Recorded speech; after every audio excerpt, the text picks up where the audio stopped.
एक नेता जो पहले प्रधानमंत्री बना और जब उसके मुख्यमंत्री बनने का मुद्दा उठा तो पंडित नेहरू और सरदार पटेल में तनातनी हो गई। सामान्य वर्ग से आने वाला एक नेता जब मुख्यमंत्री बना तो महादेव के दर्शन करने के लिए पुलिस का जाब्ता तैनात करना पड़ा। एक नेता जिसे मुख्यमंत्री बनने के बाद भी जाति से निकाले की धमकी दी गई और परिवार निकाला दिया गया। और एक नेता जिसने वो काम कर दिखाया जो महात्मा गांधी नहीं कर पाए थे। नमस्कार, मैं डॉक्टर राजेंद्र सिंह। आप देख रहे हैं राजगाथा। आज से हम शुरू कर रहे हैं बिहार की राजगाथा, जिसकी पहली किस्त में आज हम बात करने जा रहे हैं एक ऐसे राजनेता की जो न केवल सवर्ण समुदाय बल्कि सवर्णों में भी दबंग मानी जाने वाली भूमिहार जाति से आते थे, मगर दलितों वंचितों के लिए वो बिहार में सामाजिक न्याय की मशाल बनकर सामने आए। हम बात कर रहे हैं बिहार के पहले प्रधानमंत्री और पहले मुख्यमंत्री श्री कृष्ण सिंह उर्फ श्री बाबू। 1887 में मुंगेर जिले के खनवा गांव में श्री बाबू का जन्म होता है। इस गांव का नाम आप याद रखिएगा। आगे चलकर 66 साल बाद इसी गांव में श्री बाबू को अपने जीवन की एक महत्वपूर्ण अग्नि परीक्षा से गुजरना है। अगर आप भारत की आजादी के संघर्ष को देखें तो इसमें वकीलों की बड़ी भूमिका रही है। गांधी से लेकर पंडित नेहरू और सरदार पटेल से लेकर अंबेडकर तक सभी वकालत के जाने पहचाने चेहरे रहे हैं। इनका जिक्र इसलिए किया कि श्री बाबू भी पटना यूनिवर्सिटी से कानून की पढ़ाई करते हैं और 1915 में जब गांधी भारत लौट रहे होते हैं श्री बाबू वकालत शुरू करते हैं। लेकिन काला कोट श्री बाबू को कुछ खास जम नहीं रहा होता है तो काले कोट से आजादी का उन्हें अवसर भी मिल जाता है जब 1917 में महात्मा गांधी चंपारण सत्याग्रह शुरू करते हैं तो श्री बाबू वकालत छोड़कर किसानों के जत्थे का नेतृत्व करने निकल पड़ते हैं। और यहीं से श्री बाबू का आजादी के आंदोलन, महात्मा गांधी और कांग्रेस के साथ का सफर शुरू हो जाता है। इस सफर में एक पड़ाव आता है नमक सत्याग्रह का। उधर गांधी जी दांडी यात्रा पर निकले हुए हैं और इधर श्री बाबू मुंगेर से गढ़पुरा तक 100 किलोमीटर की पदयात्रा करके ब्रिटिश नमक कानून को तोड़ते हैं। मुद्दा नमक का था तो ये लड़ाई इतनी आसान होने वाली थी नहीं। अंग्रेजों ने नमक सत्याग्रहियों पर खोलता पानी डाला, लेकिन श्री बाबू डटे रहे और इस संयमित पराक्रम का परिणाम गांधी जी से बिहार का पहला सत्याग्रही के संबोधन के रूप में सामने आता है। आजादी के आंदोलन में जेल जाने के मामले में श्री बाबू पंडित नेहरू और बाकी कांग्रेस नेताओं जैसे ही थे। कुल 8 साल उन्होंने अंग्रेजों की जेलों में बिताए। 1930 में नमक सत्याग्रह हो चुका है। श्री बाबू कांग्रेस की राजनीति और आजादी के आंदोलन दोनों में अपनी पहचान बना चुके हैं। और फिर साल आता है 1937। श्री बाबू के बिहार केसरी बनने का पहला पड़ाव। प्रांतीय चुनाव होते हैं और बिहार प्रांत की 152 में से 98 सीटें कांग्रेस जीत लेती है और श्री कृष्ण सिंह को बिहार का पहला प्रधानमंत्री नियुक्त किया जाता है। दरअसल उस समय प्रांतीय सरकारों के मुखिया को प्रधानमंत्री कहा जाता था और श्री कृष्ण सिंह की इस सरकार में अनुग्रह नारायण सिंह को वित्त विभाग के साथ उप प्रधानमंत्री का ओहदा मिलता है। अनुग्रह नारायण सिंह का नाम आप याद रखिएगा। आगे चलकर ये नाम श्री कृष्ण सिंह की जिंदगी और बिहार की राजनीति में महत्वपूर्ण जगह बनाने वाला है। तो वापस श्री कृष्ण सिंह पर लौटते हैं।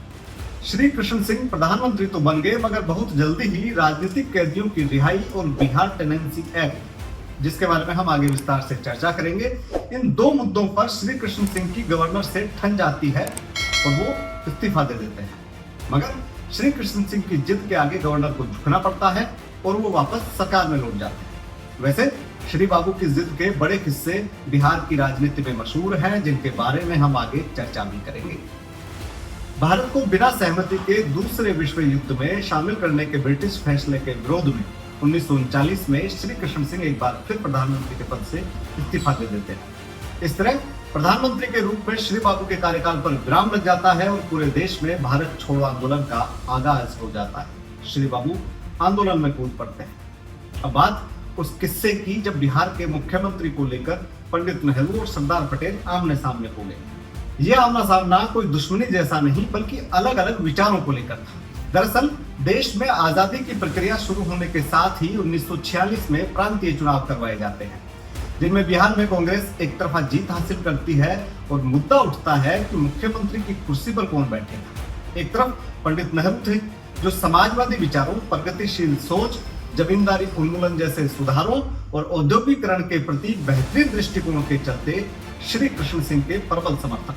वो चाहते थे कि श्री कृष्ण सिंह बिहार के मुख्यमंत्री बने। वहीं दूसरी तरफ सरदार पटेल थे, जो संगठन और अनुशासन के कारण अनुग्रह नारायण सिंह को मुख्यमंत्री की कुर्सी पर देखना चाहते थे। लेकिन अंत में पलड़ा श्री कृष्ण सिंह का भारी पड़ता है और अनुग्रह नारायण सिंह एक बार फिर वित्त विभाग के साथ उप मुख्यमंत्री के रूप में दायित्वों का निर्वहन करने के लिए तैयार हो जाते हैं।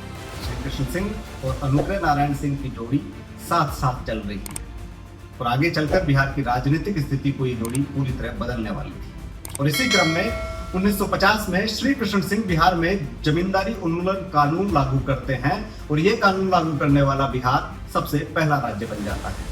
उधर 1951 में विनोबा भावे का भूदान आंदोलन जोर पकड़ने लगता है और इसी क्रम में विनोबा भावे वर्तमान झारखंड के देवघर पहुंचते हैं। वहां भूदान आंदोलन को लेकर उनका विरोध तो हो ही रहा था, बल्कि जब वहां जाकर उन्हें यह पता लगता है कि बैद्यनाथ धाम में दलितों का प्रवेश वर्जित है, विनोबा भावे मंदिर जाते हैं और वहां कुछ असामाजिक तत्व विनोबा भावे पर हमला बोल देते हैं। हालांकि इस घटना को लेकर वहां के लोगों में रोष तो होता है, लेकिन कोई बड़ा विरोध देखने को नहीं मिलता।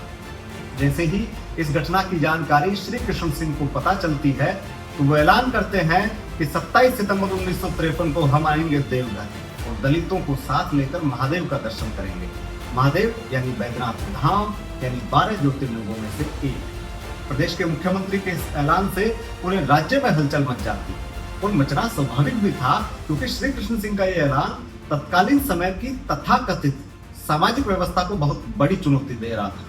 जाहिर सी बात है, चुनौती बड़ी थी तो विरोध भी बड़ा ही होना था। ऐसे में कुछ लोग पहुंचते हैं श्री कृष्ण सिंह की कैबिनेट में वरिष्ठ मंत्री विनोदानंद झा के पास और कहते हैं, मुख्यमंत्री जी को रोकिए, बवाल मच जाएगा, धर्म भ्रष्ट हो जाएगा। विनोदानंद झा दौड़े दौड़े पहुंचते हैं श्री कृष्ण सिंह के मुख्यमंत्री आवास पर। वो श्री कृष्ण सिंह को समझाने का प्रयास करते हैं, मगर श्री कृष्ण सिंह ठहरे नेहरूवादी, समाजवादी, जुबान के पक्के। बोले, झा जी अब तो हम देवघर जाइबे करेंगे और दलितों को साथ लेकर ही बाबा का दर्शन करेंगे।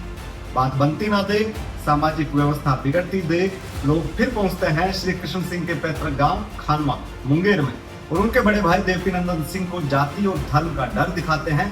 कहते हैं कि अगर मुख्यमंत्री जी दलितों को लेकर बाबा धाम में घुसे तो आपको जाति से बाहर कर दिया जाएगा। वहीं से श्री कृष्ण सिंह के बड़े भाई देवकीनंदन सिंह ऐलान करते हैं कि श्री कृष्ण सिंह से हमारा कोई वास्ता नहीं। सोचिए वो कैसा दौर रहा होगा जब एक मुख्यमंत्री के परिवार को जाति और धर्म का डर दिखाकर मुख्यमंत्री को ही परिवार से निकलवा दिया जा रहा है। खैर, इन सब के बीच वो तारीख आ जाती है जिसका इंतजार पूरा बिहार कर रहा था और जो तारीख पूरे हिंदुस्तान के सामाजिक न्याय को एक नई दिशा दिखाने वाली थी। तारीख 27 सितंबर। देवघर में बाबा धाम के चारों तरफ पुलिस का भारी जाब्ता तैनात हो जाता है। उधर पटना से मुख्यमंत्री श्री कृष्ण सिंह 700 दलितों का जत्था लेकर देवघर के लिए निकल चुके होते हैं। मगर इसमें एक ट्विस्ट क्या है? उनके साथ कौन है? कैबिनेट के वही वरिष्ठ मंत्री विनोदानंद झा, जो सबसे पहले श्री कृष्ण सिंह को समझाने के लिए मुख्यमंत्री आवास दौड़े थे।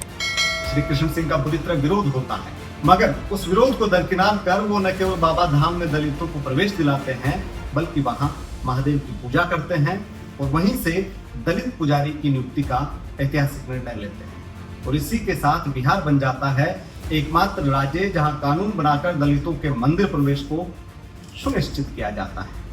यहाँ पर एक और घटनाक्रम हमारे रिसर्च के दौरान सामने आया कि 1934 में 25 अप्रैल को महात्मा गांधी भी छुआछूत निवारण और हरिजनों को मंदिर प्रवेश दिलाने के अभियान के क्रम में देवघर पहुंचे, मगर मंदिर के सिस्टम द्वारा हिंसक विरोध के बाद वे दलितों को मंदिर में प्रवेश दिलाने में सफल नहीं हो पाते। मगर उसके लगभग 20 साल बाद श्री कृष्ण सिंह ने मुख्यमंत्री के रूप में वो कर दिखाया जो महात्मा गांधी नहीं कर पाए। श्री बाबू के और किस्से लेकर हम आएंगे, तब तक आपके लिए कुछ सवाल है। श्री बाबू को मुख्यमंत्री बनाने का फैसला सही साबित हुआ या गलत? श्री बाबू ने देवघर में दलितों को प्रवेश दिलाकर उन्हें पुजारी बनाकर सही किया या गलत? क्या उनके इस फैसले ने सामाजिक न्याय को वाकई में ताकत देने का काम किया, एक नई दिशा दिखाने का काम किया, या फिर वो सिर्फ एक उदाहरण बनकर रह गया? मौजूदा हालातों में आप इस विषय पर विचार कीजिए और अपने कमेंट करके जरूर बताएं और इस वीडियो को लाइक करें और अपने इस चैनल को सब्सक्राइब करें। शुक्रिया। मिलते हैं बिहार के राजगाथा की अगली कड़ी में कुछ और बेहतरीन किस्सों के साथ। नमस्कार।